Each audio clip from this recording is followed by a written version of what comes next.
Mikwano gyaffe abakozesa emitimbagano bambi tusaba mugikozese bulungi kuba gitunyumira sijja balima tunyumirwa ebintu ebibeerako naye waliwo ababadde batandise ogikozesa obubi weekend wabaddewo abantu abatambuza ebifaananyi byange babigatta n'ebya mukyala Farida Nakazibwe mukusooka nga tulaba lwali tulaba ovaana tugamba abaana ba TikTok olaba obuntu bwe bakola naye tugenza okulaba nga kigenze wala kivudde ku lunaku lumu kifuuse ennaku 2-5 kiwezezza oba ne wiiki ekitandika n'okuba nti bakidibeetingako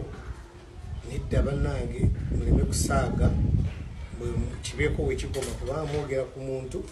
kyanakaziba alina amaka gange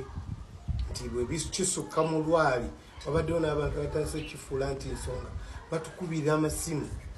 abantu abamu tebamanyi nti mubeera muli mu kusaaga ne betuuka otukubira amasimu babuuza biki ebigenda mu maaso kwegamba ne tutuuka n'okuba nti tutandise kwewozaako nga ekintu ky'olwali kifuuse ng'ekituufu so tubasaba bannange muleme kukizanyisa tukitwala wala kuba mwe brand Mukyanakaziba is a brand Irene is a brand so bwe mututeeka mu kintu kibadde ng'olwali ate nemwagala mukikuze kifuuke ng'ekituufu tesijja batunuuliza abakikola badde nsaba mukireke nga akyayogeza embeera eno kuba bwe kiva ku level eyo nange nja kugezaako okuba nti mbanukula munyanukuleeta tajja kunyuma ate nga sikirijagala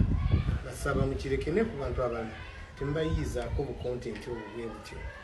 kubanga bantu bavunaanyizibwa baba balina families nga tebasaana bintu ebyo